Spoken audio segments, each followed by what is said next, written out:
Assalamualaikum warahmatullahi wabarakatuh. Kembali lagi di channel Berita Mistis.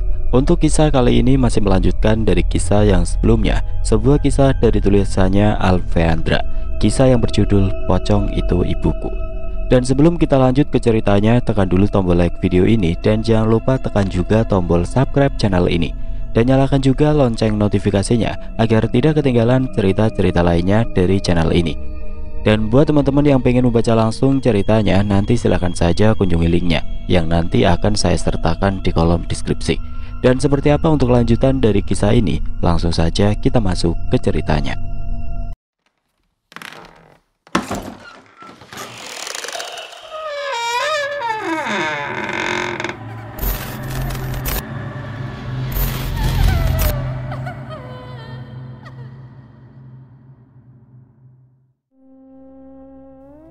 Sementara itu Tari yang sedang tidur terlelap di rumah Wahyu tiba-tiba terbangun dan ia tiba-tiba teringat dengan Ilham yang selama ini telah banyak membantunya. Kak Ilham? Kenapa aku tiba-tiba mimpiin Kak Ilham? Astaga, tiba-tiba aku ingin sekali bertemu dengannya. Selama ini dialah yang sudah menyelamatkan aku dari Mama Marni. Aku harus pulang dulu. Aku tidak mau membuat Kak Ilham dan Bu Nina khawatir denganku. Tari kemudian beranjak keluar dari kamar mencari ibunya. Namun tiba-tiba ia dikejutkan dengan suara Ningsih. Tari, kamu sudah bangun? Ibu, bikin kaget aja.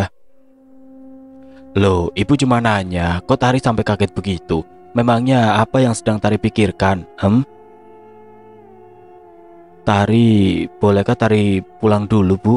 Tari kasihan sama ayah. Saat ini ayah pasti sedang mengkhawatirkan Tari. Karena saat Tari pergi ke hutan itu, Tari tidak izin sama ayah. Pasti ayah sedang panik mencari Tari. Jawab Tari. Sebenarnya ia ingin bertemu dengan Ilham, namun tidak mungkin ia menceritakan keinginannya untuk pulang karena ingin bertemu dengan lelaki yang berprofesi sebagai dokter itu. Ibu kenapa? Kok kelihatannya sedang panik? Tanyanya kemudian, melihat raut wajah Ningsih yang terlihat sedang panik. Ayah Wahyu terluka, ibu akan mengobatinya dulu. Ayah Wahyu terluka? Kenapa, Bu? Ibu juga tidak tahu. Ya sudah, ibu mau mengobatinya dulu. Ningsih hendak melangkahkan kakinya masuk ke dalam kamar yang selama ini menjadi kamarnya juga. Namun Tari menahan tangan Ningsih. Lalu Tari bagaimana, Bu? Izinkan Tari untuk pulang sebentar.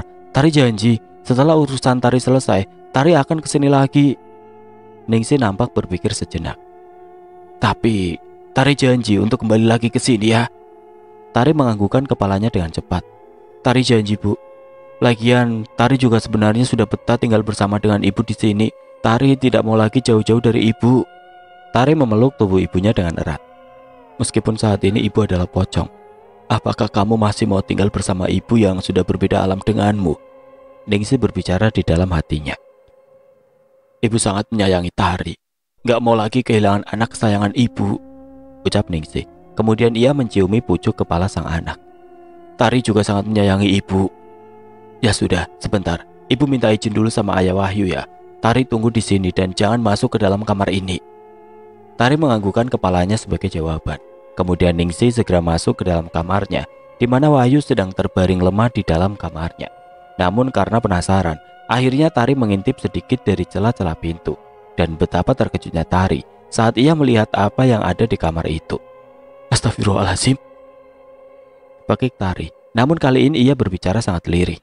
Gadis itu membekap mulutnya sendiri, melangkahkan kakinya beberapa langkah kemudian membuka pintu rumah dengan sangat pelan. Berlari tidak tentu arah, keadaan di luar sangatlah sepi, tidak ada orang satupun. Angin berembus sangat kencang, menggoyangkan pohon-pohon besar yang berdaun rindang. Rambut panjangnya yang terurai terbawa semilir angin. Suasana di luar sangat mencekam. Saat itu hari masih pagi, matahari sudah menyinari kampung pocong tersebut. Namun suasana terasa sangat sepi dan sunyi. Tidak seperti suasana pagi di alam manusia. Jika pagi-pagi seperti ini, sudah dipastikan suasana sangat ramai.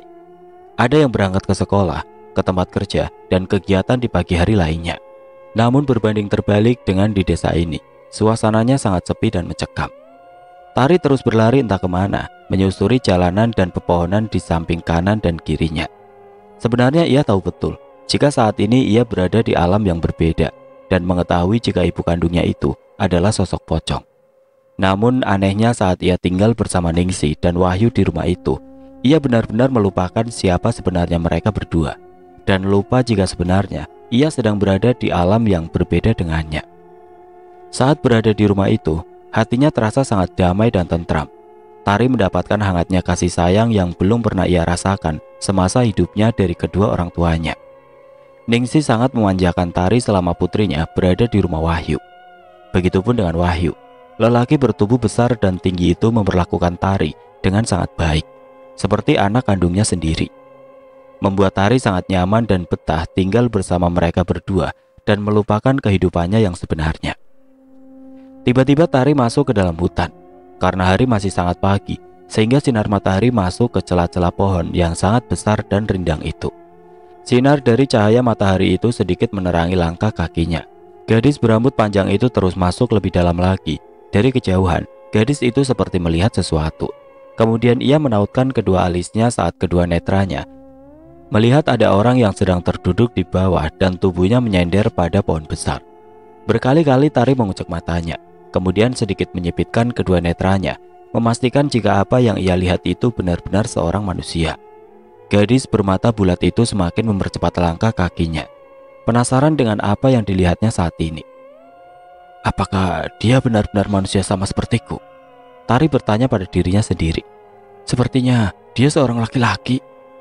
Saat ini Tari bisa melihat dengan jelas ia sangat mengenali wajah manusia berjenis kelamin laki-laki itu.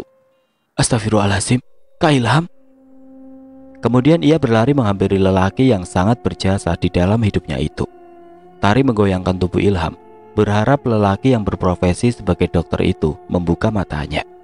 Namun Ilham tidak juga bangun. Tari mencoba memegang nadinya dan meletakkan jari telunjuknya di bawah lubang hidungnya. Masih ada nafas. Alhamdulillah, Tari akhirnya bisa bernafas sedikit lega karena Ilham masih hidup. Kenapa Kak Ilham berada di hutan ini? Apa sebenarnya yang sedang ia lakukan di sini? Tari terus mencoba untuk membangunkan Ilham. Kemudian ia menepuk pelan kedua pipi lelaki yang memiliki tinggi 175 cm itu. Kak, bangun. Kak Ilham, ini Tari. Tari berbicara sedikit berteriak. Kali ini usahanya berhasil. Ilham membuka matanya secara perlahan. Betapa terkejutnya ia saat melihat siapa yang ada di hadapannya saat ini. Berkali-kali ia mengucek matanya, memastikan jika kedua matanya tidak salah lihat. Setelah ia memastikan jika yang ada di hadapannya adalah Tari, gadis yang mati-matian ia cari sejak kemarin. Kemudian ia mencubit lengannya sendiri untuk memastikan jika ia tidak sedang bermimpi. Ah, pekiknya saat merasakan sakit di bagian lehernya akibat cubitannya sendiri. Kamu benar Tari, seru Ilham menangkup wajah Tari dengan kedua tangannya. Gadis bermata bulat itu menganggukkan kepalanya. Iya Kak, ini Tari. Alhamdulillah ya Allah. Tidak henti-hentinya ia bersyukur kepada sang pemilik hidup karena akhirnya semua doa-doanya terkabul. Ia selamat dari gangguan makhluk halus dan binatang buas dan bisa menemukan Tari. Ilham segera memeluk tubuh Tari dengan erat. Lelaki yang rajin dalam ibadahnya itu seakan lupa jika gadis yang ia peluk itu bukanlah muhrimnya karena saking senangnya.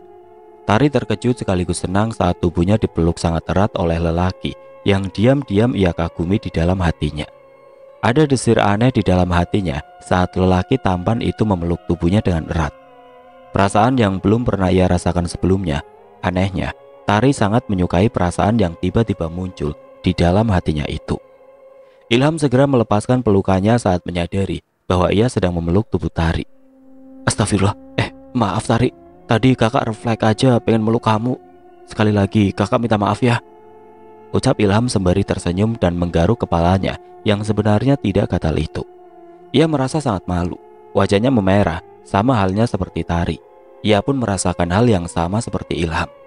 Gadis itu merasa malu dan wajahnya pun merona merah.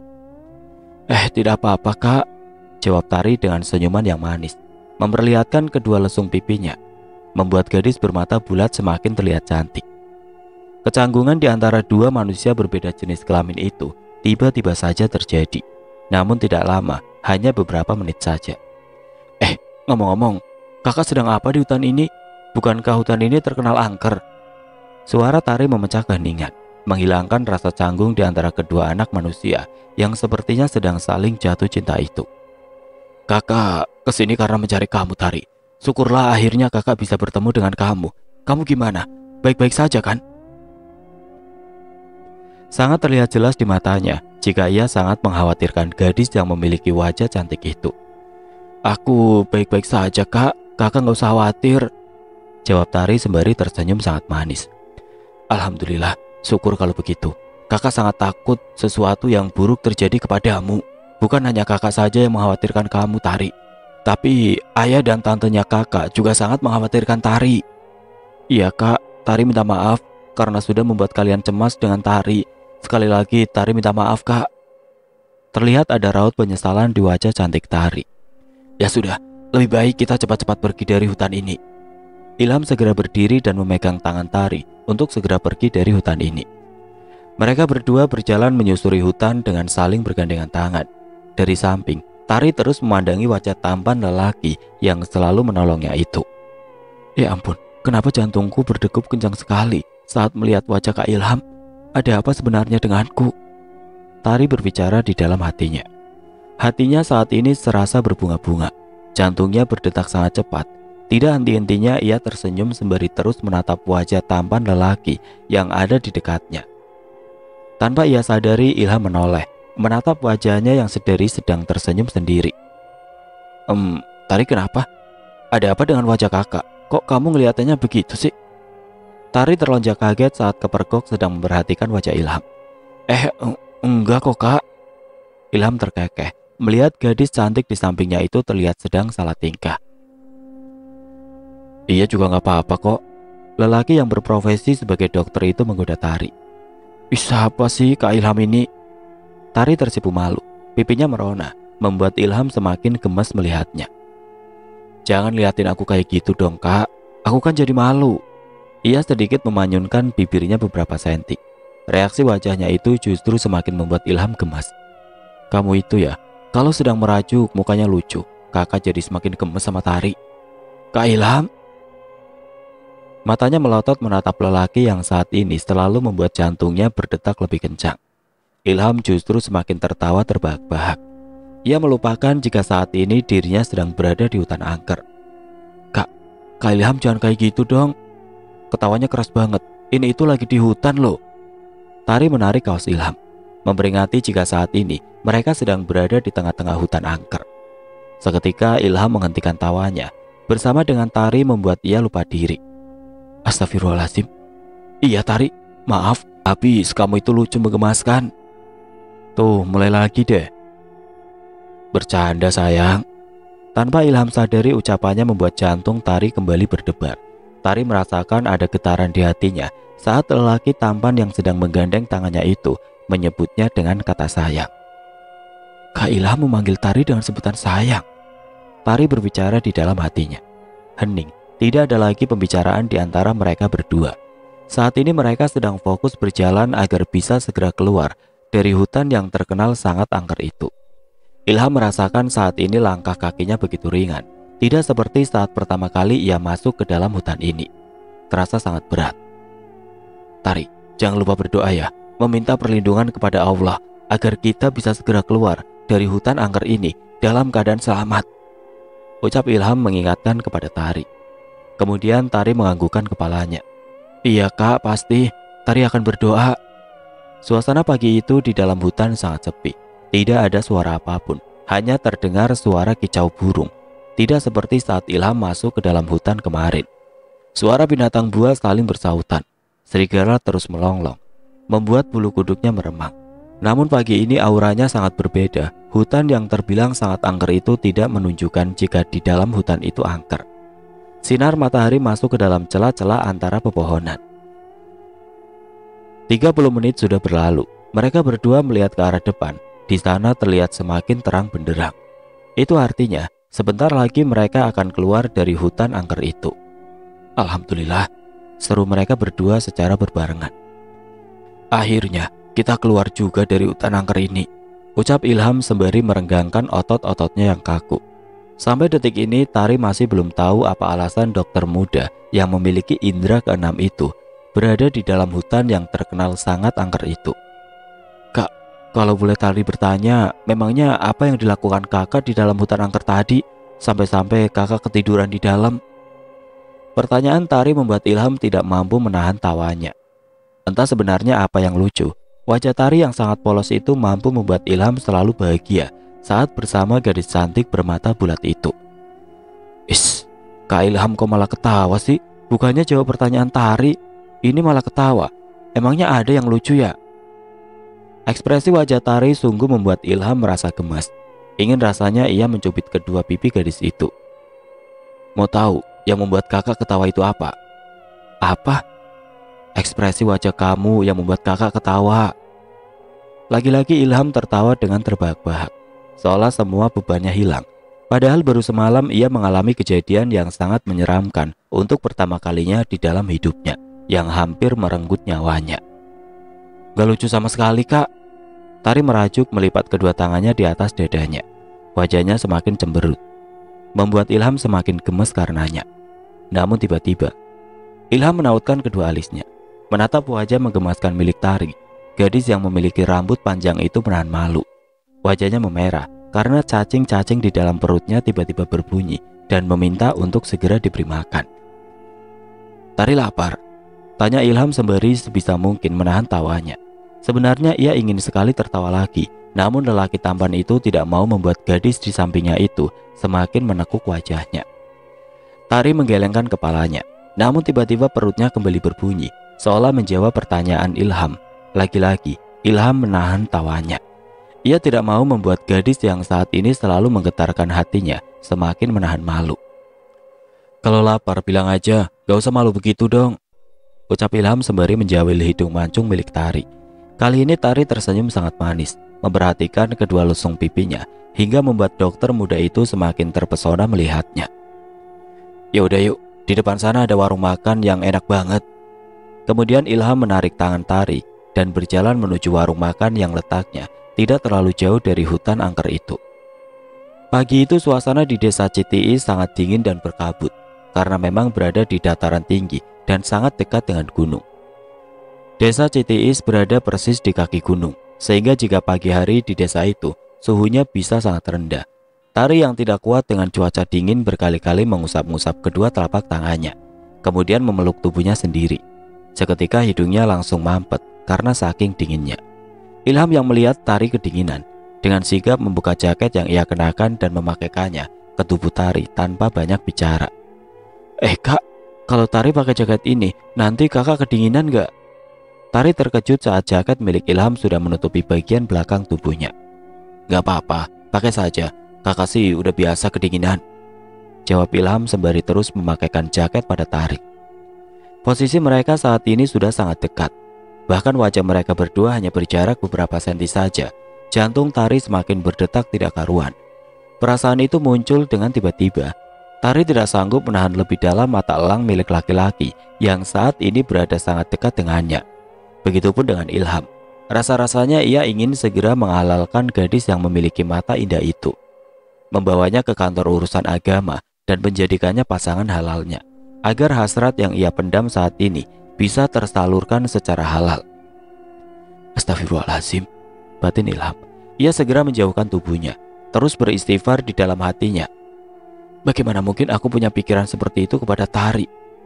Ini pasti karena efek cuaca yang sangat dingin dan perut yang lapar. Sama halnya dengan Tari, gadis itu pun merasa sangat nyaman berada dekat dengan dokter muda itu. Rasanya ia ingin menenggelamkan wajahnya di dada bidang milik sang dokter tampan itu. Ilham segera memesan 2 porsi nasi rames dan 2 gelas teh tawar hangat. Sama seperti saat ia pertama kali makan di warung itu dengan Pak Soleh. Tari dan Ilham makan dengan lahapnya. Apalagi Ilham yang tenaganya habis terkuras saat melawan kekuatan jahat dari pocong itu. Kak, ayo ceritakan, bagaimana bisa Kak Ilham ketiduran di dalam hutan? Tanya Tari lagi. Gadis bermata bulat dan indah itu masih sangat penasaran mengapa Ilham bisa berada di dalam hutan yang terkenal sangat angker itu. Kakak bukan sengaja ketiduran di hutan itu, Tari, jawab Ilham dengan sedikit terkekeh. Lah terus? Tari memasang wajah yang membuat Ilham tertawa. Kok malah ketawa sih? Aku serius, Kak. Gadis itu merajuk, menekuk wajahnya. Iya, ini kakak juga serius kok. jawab Ilham sembari menjawil hidungnya yang mancung. Jadi Kak Ilham itu memang tujuannya ya untuk mencari Tari. Ibunya kemudian. Mencari Tari ke dalam hutan angker itu? Iya. Ilham menganggukkan kepalanya. Kok kakak bisa tahu kalau Tari pergi ke hutan angker itu? Tanya Tari dengan memelankan suaranya. Apa kamu lupa kalau kakak ini punya sedikit kelebihan yang tidak dimiliki oleh orang lain? Iya, Tari ingat kok. Akhirnya Ilham menceritakan awal mula ia bisa masuk ke dalam hutan angker itu. Tari sangat terharu mendengar cerita dari Ilham. Dirinya merasa sangat bersalah telah melibatkan Ilham ke dalam masalahnya. Untung saja Ilham selamat dari gangguan pocong dan binatang buas. Jika tidak, Tari tidak akan bisa memaafkan dirinya sendiri jika sesuatu yang buruk terjadi kepada Ilham. Gadis cantik itu sungguh sangat merasa menyesal dengan tindakan bodoh yang ia lakukan. Tari sampai menitikkan air matanya saat mendengar jika Ilham dikepung oleh banyak pocong dan juga beberapa binatang buas yang terlihat sangat ganas. Akan tetapi di sisi lain, Tari tidak memungkiri jika sebenarnya ia merasa sangat nyaman saat tinggal bersama dengan ibu kandungnya. Ia bisa merasakan kasih sayang yang tulus yang diberikan oleh seorang ibu kepada dirinya setiap hari. Kasih sayang seorang ibu yang belum pernah ia rasakan sejak ia lahir ke dunia hingga ia beranjak dewasa. Sekarang katakan kepada kakak, kenapa kamu nekat pergi ke hutan angker itu seorang diri? Kali ini Ilham yang penasaran dengan alasan Tari yang nekat masuk ke dalam hutan angker itu.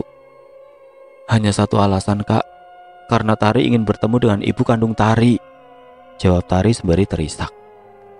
Tapi tidak begitu caranya Tari, ibumu itu sudah berbeda alam dengan kita.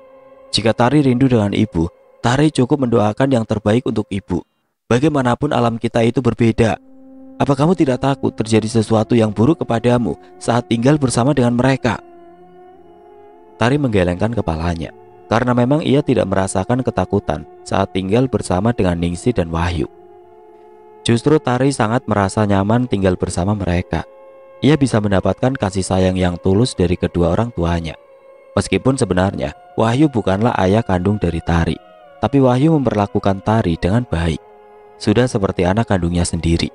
Dan memang Wahyu pun sangat menyayangi Tari dengan tulus. Memangnya apa kak?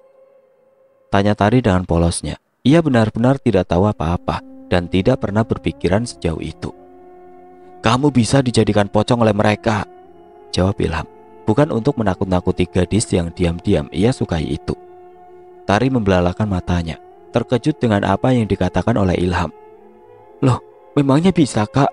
Aku kan belum meninggal, tanya Tari dengan polosnya. Ya Allah Tari, kamu ini memang sangat polos. Sekarang begini saja, kalau Tari ingin selamat, Tari tidak usah lagi masuk ke dalam hutan angker itu. Lalu kalau Tari kangen sama ibu bagaimana? Tadi kan udah kakak katakan, Tari cukup doakan ibu saja. Apa Tari tidak merasa ada yang aneh saat tinggal bersama mereka selama 1 bulan lebih ini? Ilham mulai mencari informasi tentang apa saja yang Tari rasakan saat tinggal di desa yang penduduknya semuanya itu pocong. Tiba-tiba Tari mengingat sesuatu. Ia teringat saat melihat Wahyu yang sedang memakan bangkai ayam dan meminum darahnya. Seketika perutnya terasa mual saat mengingat hal itu. Namun tiba-tiba ia jatuh pingsan. Dan ibunya mengatakan jika ia hanya bermimpi saja.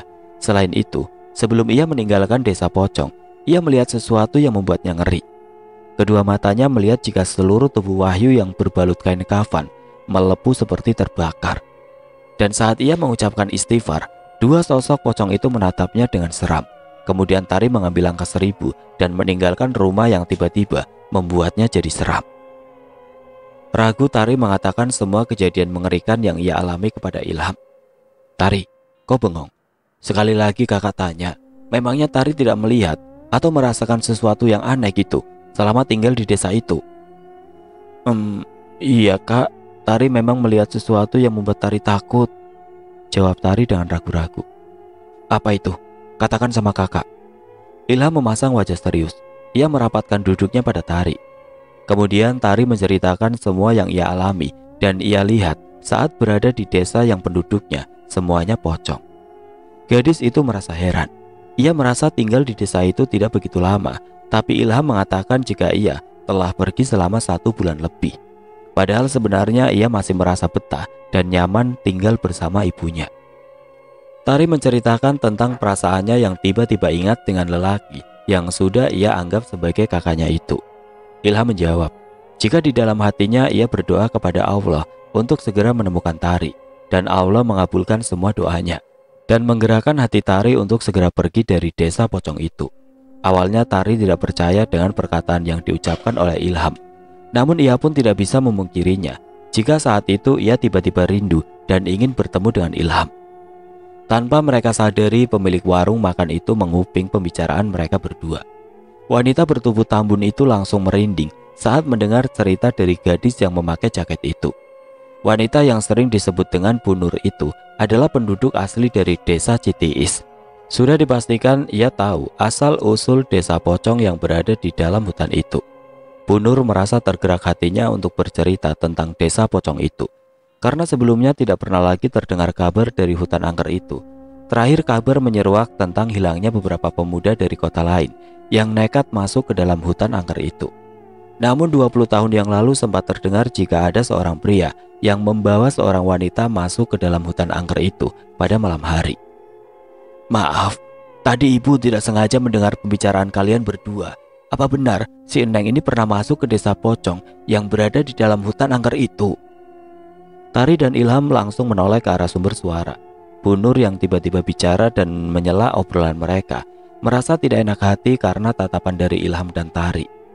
Mereka berdua sama-sama menautkan kedua alisnya, seolah bertanya, kenapa ibu ini menyela pembicaraan mereka.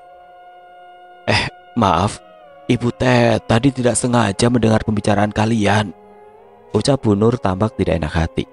Kemudian wanita bertubuh tambun itu menarik kursi dan duduk tepat di depan Tari. Sudah lama sekali warga di sini tidak pernah lagi membicarakan tentang hutan yang terkenal sangat angker itu. Karena memang tidak ada hal aneh yang terjadi lagi. Setelah mendengar cerita dari kalian, ibu kok jadi penasaran. Memangnya ada yang terjadi lagi di hutan angker itu? Tari menoleh pada Ilham, seolah menyuruhnya untuk menjawab pertanyaan wanita yang tiba-tiba ikut bicara. Iya bu, perkenalkan, saya Ilham dan ini adik saya Tari. Sebelum berbicara, Ilham memperkenalkan diri terlebih dahulu. Kemudian wanita bertubuh tambun itu menatap Tari dan tersenyum kepadanya, dan Tari membalas senyumannya. Kalian dari kota? Tanya Bu Nur.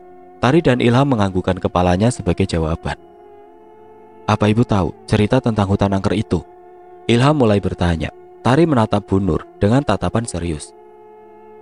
Semua warga desa ini semuanya tahu tentang cerita hutan angker itu. Dan alhamdulillahnya, warga-warga di sini tidak ada yang berani masuk ke dalam sana. Tapi anehnya, kenapa orang-orang dari kota seperti kalian ini yang berani-beraninya masuk ke dalam hutan angker itu? Apakah kalian tidak tahu kalau hutan itu sangat angker? Kali ini Bu Nur berbicara sedikit meninggi. Karena setiap ada orang yang masuk ke dalam hutan angker itu, maka warga sekitar yang ada di dekat hutan itu akan terkena dampaknya. Maaf bu, kami kesini juga bukan karena kami penasaran dengan hutan yang terkenal angker itu. Tapi sebenarnya Ilham ragu untuk menceritakan tentang masalah yang sedang dihadapi oleh Tari kepada Bu Nur. Orang asing yang baru ia kenal. Tapi bagaimanapun ia harus tahu asal-usul desa pocong yang ada di dalam hutan angker itu. Bu Nur menautkan kedua alisnya. Sebenarnya apa? Seperti yang ibu dengar dari pembicaraan kami tadi, adik saya ini tersesat di dalam hutan angker itu, dan saya datang untuk menolongnya.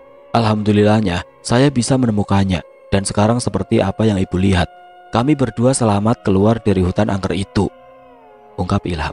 Kali ini ia mencoba menjelaskan tentang tujuannya tadi masuk ke dalam hutan angker itu.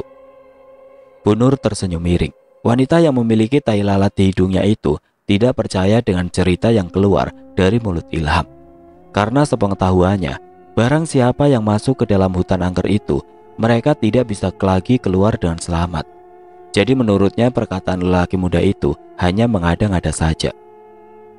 Kalian ini masih pagi kok sudah mengada-ngada. Tidak mungkin orang yang sudah masuk ke dalam hutan angker itu bisa keluar lagi dengan selamat. Kalaupun bisa, nanti kalian pasti akan diteror oleh para penghuni hutan angker itu. Apa kalian tahu, mereka yang selamat keluar dari hutan angker itu seumur hidupnya pasti akan diganggu oleh pocong, dan akhirnya kalau tidak mati, mereka pasti gila. Kali ini penuturan dari Bu Nur membuat Ilham dan Tari sedikit merasa khawatir. Jangan sampai apa yang dikatakan oleh Ibu Nur menimpa mereka berdua. Tapi tadi Kak Ilham tidak mengada-ngada, Bu. Kak Ilham tadi memang menyelamatkan saya dari hutan angker itu. Ilham mengisyaratkan dengan matanya bahwa Tari tidak perlu meyakinkan Ibu Nur untuk percaya kepadanya. Gadis cantik itu mengerti dengan sorot mata dari lelaki yang kini ada di sampingnya. Ia langsung terdiam. Tunggu saja, kalian pasti akan mendapatkan teror dari pocong itu, seru Bu Nur menakut-nakuti Ilham dan Tari. Lalu wanita itu hendak beranjak dari tempat duduknya, namun Ilham mencoba untuk menahannya. Tunggu Bu, apa Ibu mengetahui tentang desa pocong yang ada di dalam hutan angker itu? Bu Nur nampak tersentak kaget saat orang asing yang menurutnya sok paling berani itu menanyakan tentang desa pocong yang paling ditakuti oleh penduduk setempat. Wanita itu kembali duduk. Kalian tahu dari mana jika di dalam hutan angker itu terdapat desa pocong, ah? Jelas terlihat dari sorot matanya jika Bu Nur tampak tidak suka jika nama desa pocong disebut-sebut, karena semua warga yang ada di desa itu bahkan tidak berani menyebutnya, apalagi membahasnya. Sudah hampir 20 tahun, desa mereka aman dan damai tanpa ada teror dari para penghuni hutan angker itu, terutama teror dari pocong yang sangat besar dan menyeramkan. Karena saya mengalaminya, Bu, jawab Tari dengan lantangnya, seolah ia lupa jika dirinya sudah diperingatkan oleh Ilham untuk tidak berbicara apapun lagi. Gadis itu segera menutup mulutnya. Bu Nur membulatkan matanya, terkejut dengan apa yang dikatakan oleh gadis berambut panjang itu. Sudahlah, kalian ini masih pagi sudah mengada-ngada saja. Wanita tambun itu kemudian kembali ke aktivitasnya ikut melayani pembeli yang sedari tadi dilayani oleh anak gadisnya. Tari dan Ilham merasa sangat bingung dengan sikap dari Bu Nur. Sebenarnya Ilham ingin mengusut tuntas masalah ini. Dia ingin pocong ibunya itu tidak lagi mengganggu Tari dan mengungkap kejahatan Marni. Namun sepertinya masalah ini semakin pelik saja. Apalagi saat Tari mengatakan jika ia sebenarnya sangat nyaman berada dekat dengan ibu kandungnya. Yang Ilham takutkan adalah jika Tari akan memilih hidup dengan ibu kandungnya yang berbeda alam dengannya. Sebenarnya Bu Nur sangat ketakutan. Alasannya karena sedari tadi suaminya yang bernama Darta terus memperhatikannya. Darta sudah mewanti-wanti pada Nur bahwa ia tidak boleh menceritakan tentang desa pocong yang berada di dalam hutan angker itu kepada siapapun. Bu Nur nampak sangat kewalahan dengan membludaknya pembeli yang mengantri di depan warung makannya. Warung makan Bu Nur memang sangat laris. Setiap pagi selalu diserbu oleh para pembeli. Jam 10 pagi, semua masakannya akan habis tidak tersisa. Bu Nur dan Pak Darta mendapatkan keuntungan yang sangat banyak dari warung makan itu. Kali ini Ilham tidak menyadari jika sebenarnya warung makan yang sejak kemarin ia datangi itu memakai penglaris dari tali pocong. Pemilik warung makan itu sangat rapi menggunakannya, sehingga orang-orang yang memiliki indera keenam seperti Ilham pun tidak menyadarinya. Tidak ada makhluk halus di dalam warung makan itu, seperti para penjual yang biasa menggunakan jasa penglaris dari dukun. Yang biasanya makhluk halus itu selalu terlihat di dalam warungnya, tapi kali ini tidak dengan warung makan milik Pak Darta dan Bu Nur. Ilham sama sekali tidak menyadari jika warung itu menggunakan jasa penglaris dari makhluk tidak kasat mata. Sebaiknya kalian cepat pergi dari desa ini dan jangan pernah kembali ke sini jika tidak mau sesuatu terjadi pada kalian. Tari dan Ilham sangat terkejut saat Bu Nur berbicara dengan sangat pelan kepada mereka berdua. Tari dan Ilham tersentak kaget. Maksud ibu apa? Ilham bertanya. Bu, itu di depan ada banyak pembeli. Sana bantuin si Nunung, kasihan dia. Tita Pak Darta dengan sedikit berteriak kepada istrinya, sehingga membuat Bu Nur dan semua pengunjung warung makan itu terkejut. Tanpa menunggu lama lagi, Bu Nur segera pergi dan membantu Nunung melayani para pembeli yang seperti tidak ada habisnya. Padahal Bu Nur sudah dibantu oleh Nunung dan juga pegawainya. Sebelum ia pergi, matanya sempat menatap lama dan memberi isyarat kepada Ilham dan Tari untuk segera pergi dari sini sekarang juga. Seolah akan terjadi sesuatu jika mereka tidak juga pergi dari desa itu. Ilham mengerti dengan tatapan yang diberikan oleh Bu Nur. Segera Ilham menyelesaikan makannya. Tari, kamu sudah selesai makannya? Tanyanya kepada Tari yang masih menyisakan sedikit makanannya. Dikit lagi sih kak, memangnya kenapa? Tari benar-benar tidak peka dengan apa yang disampaikan oleh Ibu Nur tadi. Ia masih nampak santai, seolah tidak akan terjadi sesuatu kepadanya. Sementara itu Pak Darta terus memperhatikan kedua orang yang berasal dari kota itu. Ia terus menatapnya dengan tatapan penuh selidik. Tiba-tiba ia tersenyum menyeringai. Bu Nur yang sedang melayani para pembeli terlihat tidak tenang. Sesekali matanya melihat ke arah Ilham dan Tari, memastikan jika mereka sudah pergi. Mata Ilham beradu tatap dengan Bu Nur. Wanita bertubuh tambun itu terus menatapnya dan memberi isyarat agar mereka cepat pergi. Ada apa dengan ibu itu? Kenapa ia ingin sekali kita agar segera pergi dari warungnya ini? Sepertinya ibu itu terlihat sangat khawatir kepada aku dan juga Tari. Ada apa sebenarnya? Ilham berbicara dalam hatinya. Ayo Tari, kita pergi dari sini. Kalau kamu masih lapar, nanti kita cari makanan yang lain, ucap Ilham dengan sedikit berbisik. Tari mengerutkan keningnya, tidak mengerti dengan Ilham yang terlihat panik dan tiba-tiba mengajaknya untuk segera pergi dari warung itu. Padahal dirinya belum menghabiskan makanannya. Namun mau tidak mau akhirnya Tari menuruti perintah dari Ilham. Akhirnya mereka berdua segera keluar dari warung itu setelah membayar makanannya. Mereka berdua berjalan dengan cepat, meninggalkan warung makan itu. Dari kejauhan, Pak Darta terus memperhatikan mereka berdua. Kemudian lagi-lagi tersenyum menyeringai. Akhirnya setelah sekian lama, aku akan mendapatkan mangsa lagi, sekaligus dua, ucap Pak Darta. Bu Nur segera menghampiri suaminya yang sedari tadi sedang duduk di depan warungnya, memperhatikan kedua anak muda tadi. Pak, sudahlah, tidak usah mulai lagi. Begini saja, ibu sudah cukup kok. Warung kita sudah sangat ramai. Tidak perlu lagi Bapak memberikan tumbal kepada Raja Pocong itu, ucap Bu Nur menasihati suaminya yang tidak pernah puas dengan apa yang ia dapatkan selama ini. Sudahlah Bu, kamu diam saja. Bapak mau menjadikan warung makan kita itu lebih besar. Kalau bisa, menjadi rumah makan yang besar. Lagian juga, kalau Bapak berhasil lagi, Ibu juga yang ikut senang. Ibu tinggal diam saja, melayani para pembeli.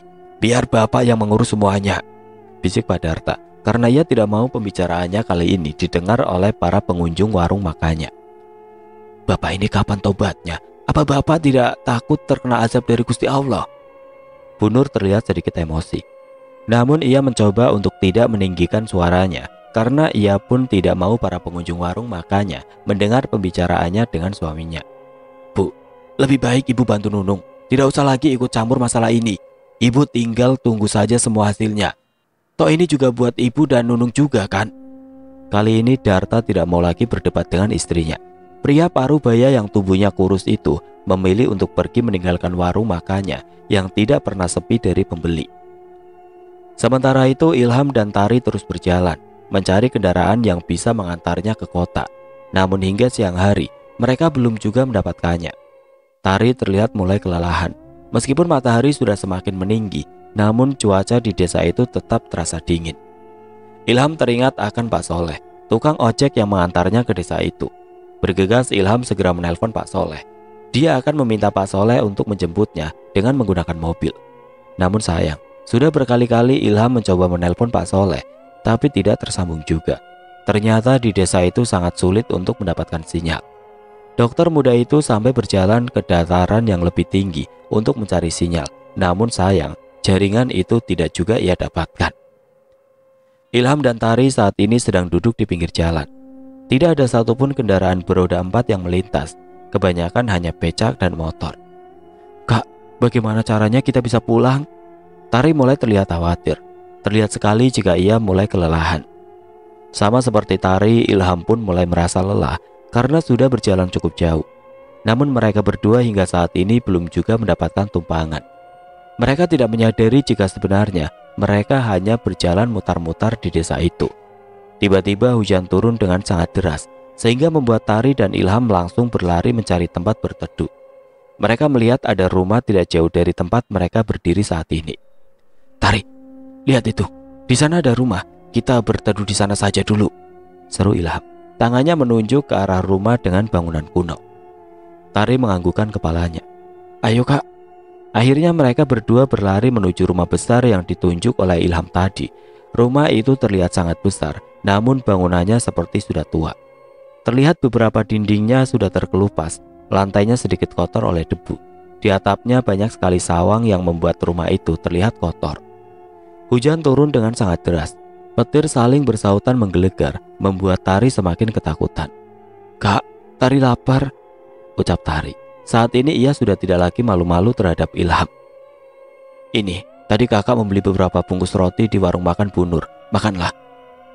Kemudian memberikan beberapa bungkus roti kepada Tari. Tari langsung meraihnya dan memakannya. Gadis yang memiliki mata bulat itu makan dengan sangat lahap. Terlihat sekali jika ia sangat lelah dan kelaparan. "Kakak nggak makan?"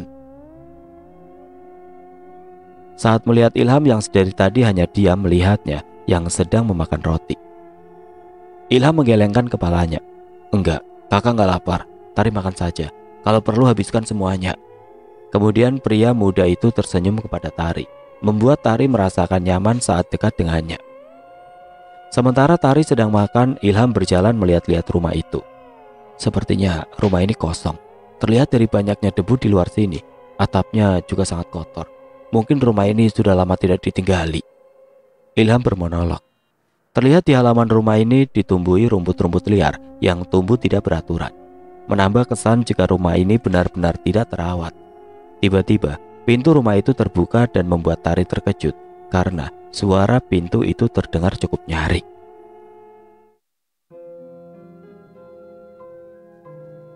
Oke teman-teman, sampai di sini dulu ceritanya. Nantikan kelanjutan kisah ini di video berikutnya. Agar tidak ketinggalan, klik tombol subscribe channel ini dan nyalakan lonceng notifikasinya. Wassalamualaikum warahmatullahi wabarakatuh.